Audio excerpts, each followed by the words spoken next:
No? Yes. Okay.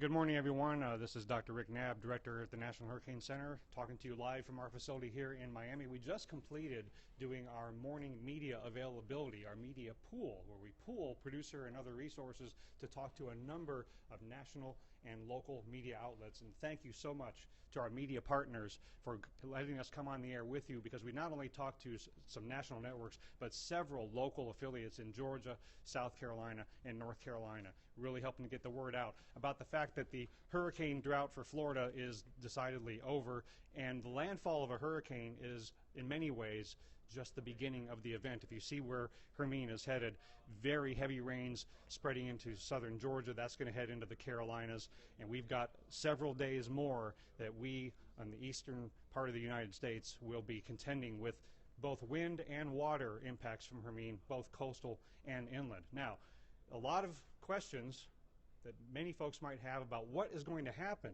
in the mid-Atlantic and northeastern states after the heavy rainfall and tropical storm conditions in the Georgia and the Carolinas area.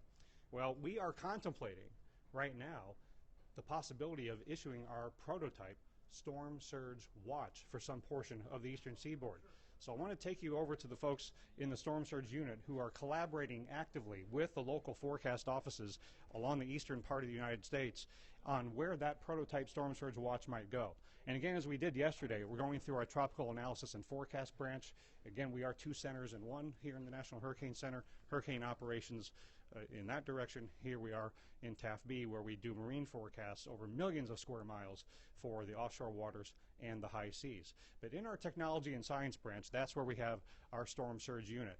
And we have had folks working all night, all day, for many days now as Hermine approached Florida, and now we're turning our attention to the eastern seaboard, and I'm going to head into our fishbowl here where we have a lot of experts working on a direct collaboration with several different Weather Service local forecast offices in the eastern region of the National Weather Service. And as always, our storm surge unit leader, Jamie Rome, is here, and I've got the microphone out so we can hear everybody really well today.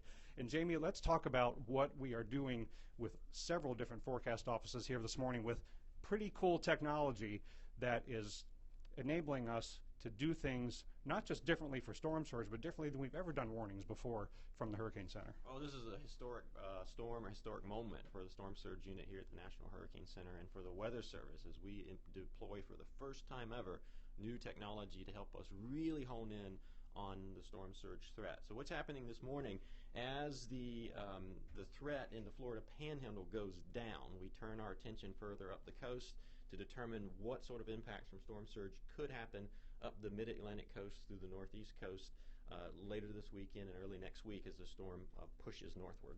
And there's a concept of operations that we're following here in terms of letting our local forecast office colleagues know ahead of time, hey, we're going to get on the chat with you in a little while. We got on the hurricane hotline at 6 o'clock this morning, say, hey, later this morning we're going to be getting new storm surge modeling output. We're going to collaborate with you digitally and via the chat. And what are some of the forecast offices who have the local expertise telling us with the general expertise, and how's that interplay leading to potentially highlighting certain vulnerable areas? It's going really, really well, especially for the first time that this type of technology has been used. So the WFOs are really refining and getting into the details, like which little river or which little tributary or which little community is going to be impacted. Whereas we're starting at the 10,000 foot level here at the Hurricane Center, they drill down and get it really, really refined and precise.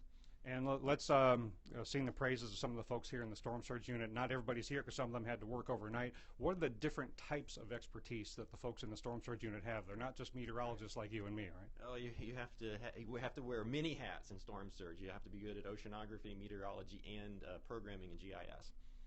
So we've really utilized all of these different types of expertise and new ways of collaborating with the local forecast offices that have been worked on for years to get us to this point. Now, what do we do with this information once we disseminate it? And again, we are actively working on the possibility of one of the prototype storm surge watches that we issued for Florida now being utilized for the eastern seaboard. Talk about how we interact with the emergency managers, what they do with this information. Well, the first thing they're going to want to know is, what does this mean?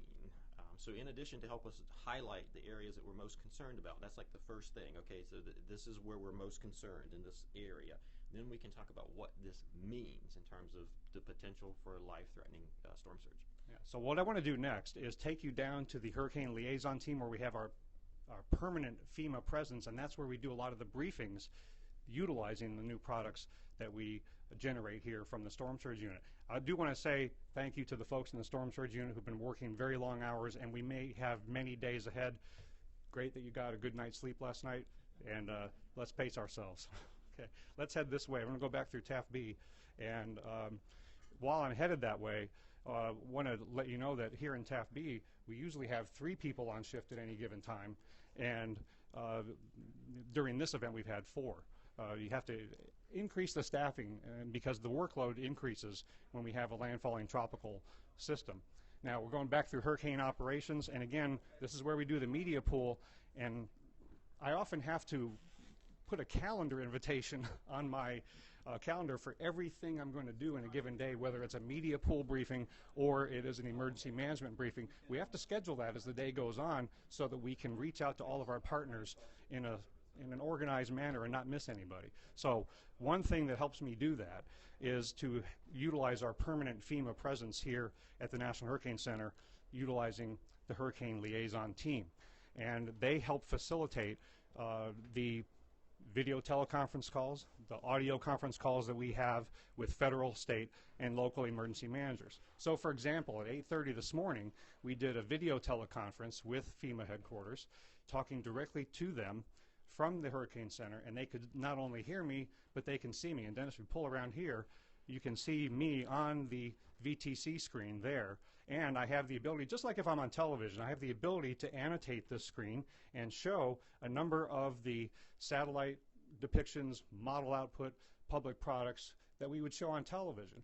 And this is a really fantastic technology that allows emergency managers to ask us questions directly and not only hear what we have to say, but can see what our products are showing. And with the advent of these new storm surge products, it's all the more important for us to be able to show emergency managers where the storm surge could occur as they work through critical evacuation decision making at the local level, supported by the states, supported by FEMA.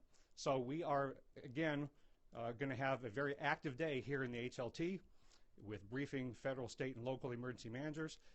Pay attention to what that 11 a.m. advisory has. When it comes out later this morning, we'll be having a lot more to say about what the potential impacts could be in the Mid-Atlantic and Northeast. But in Georgia and the Carolinas, turn around, don't drown. Heavy rainfall already occurring, headed your way. Stay safe, everyone. Talk to you next time.